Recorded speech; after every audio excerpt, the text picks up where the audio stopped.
Greetings, Northside students. If you have been reading Act 3, Scene 1, and you've gotten to about right about here, you have successfully witnessed the assassination of Julius Caesar, and you've had an opportunity to kind of see Caesar in all of his glory before the murder because they purposely asked Caesar to do a favor that they knew he would say no to. And instead of just saying no, in very epic fashion, he basically humiliates the conspirators by saying, I would never do that. And I'm as constant as the northern star of whose true fixed and resting quality there is no fellow in the firmament. In other words, he compares himself to the North Star and that how the North Star doesn't change in the sky even though the other stars in their positions do. And because he's just like the North Star, he doesn't change his position, and that's why Publius Cimber should remain banished. So he said no, no, no, no, no. And their response was, okay, so we're going to stab you to death. But what I think is rather interesting in Act 3, Scene 1 is after Caesar is dead, the things that Cassius and the other conspirators say to justify the murder of the leader of the free world. And so this lesson is about that. Now, granted, later on, Mark Antony comes in and he is able to get Brutus to agree to let him speak at the funeral, but Mark Antony is not on the conspirator side. And in fact, you'll see by the end of Act 3, Scene 2, he definitely turns the tables on him. But what I wanted to focus on was our good friend, the Act 3 rhetorical strategies here. Okay, Act 3, Scene 1. We have this list we've been working on this entire time, known as, what are called rhetorical terms and logical fallacies. And in particular, we talked about patterns of organization for how to organize what your rhetorical purpose is, like anecdote, telling a story to prove a point, comparing and contrasting similarities and differences, showing cause and effect relationships between things, and all that kind of stuff. In Act 3, Scene 2, we're going to talk about verbal irony, when you say one thing, but you actually mean the opposite. And the same thing is true with repetition. But in this part of the play, I want to teach specifically this concept known as logical fallacies.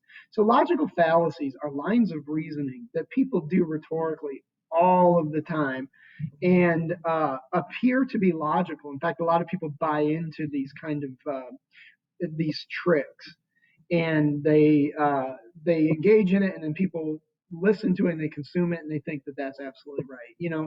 An example here of glittering generalities is the first logical fallacy. Basically, to associate one's own argument or what they did with positive words that aren't necessarily true. In the play that we're watching, or you're watching and reading, what they're about to do, the conspirators are about to use glittering generalities. They're going to put positive words and ideas with the murder of Caesar to make it seem like it was a good thing. I'm also going to give a specific example of what is called circular faulty logic. The idea being you start with a lie, but you use it to prove another lie, to prove another questionable premise, then use to prove the initial lie. And I'm going to have to map that one out for you. But there is one in this, but that is used rhetorically all the time. Next one is name calling, to basically associate your opponent's argument or what they did with negative words that aren't necessarily true.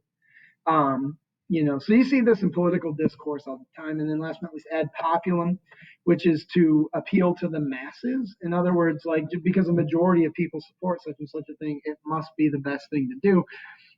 That's how democracy works, but it isn't necessarily logically correct, because let's say the majority of people are a bunch of morons, so appealing because the majority of people think that such and such a lie is true, it must be the case.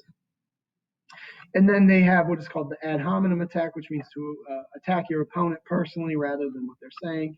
And then last but not least, to basically say that there's only two possible outcomes to the situation. You're either this or you're that. You're either on my side and completely good, or you're against me and completely freaking evil, and there's no in between. And so anyway, this is done in common terms nowadays in political discourse. If you want a lesson on Fox, on these, you should go watch Fox News or Newsmax. That's the new one. That's not really a Newsmax, but it's not really Maximum News. But if you want to watch these logical fallacies play out, you should probably go and watch those things. But we're going to focus on, for the sake of our study, Julius Caesar at this point. So in Act 3, Scene 2, after the conspirators kill Caesar, Cinna, who's one of the senators who helps kill Caesar, says, "Liberty, freedom, tyranny is dead. Run hence and proclaim, cry it about the streets." And when you look at the key words of this, specifically, we're looking at liberty, freedom, and tyranny is dead. Everybody wants tyranny to be dead. Everybody wants liberty and freedom. I guess killing Caesar equals liberty and freedom. But if you look at the list of logical fallacies here, it's a perfect example of glittering generalities. In other words, just because those are positive words doesn't mean that what you did actually is going to lead to those things. So if we're labeling these just like we did with our previous lesson, this is a good example of glittering generalities. The question, though, is why would Cinna say that? And that's the part I need for you to fill out on your own. All right, well, let's go. Cassius, sum to the common pulpits and cry out, liberty, freedom, and enfranchisement. Some of you are like, I don't know what enfranchisement means because it's got many syllables to it. So I'm going to explain to you that enfranchisement is the idea of giving people the right to vote, giving them freedom and the rights afforded to citizens in a egalitarian democracy. So once again, this is the same fallacy again. It is glittering generalities. Okay.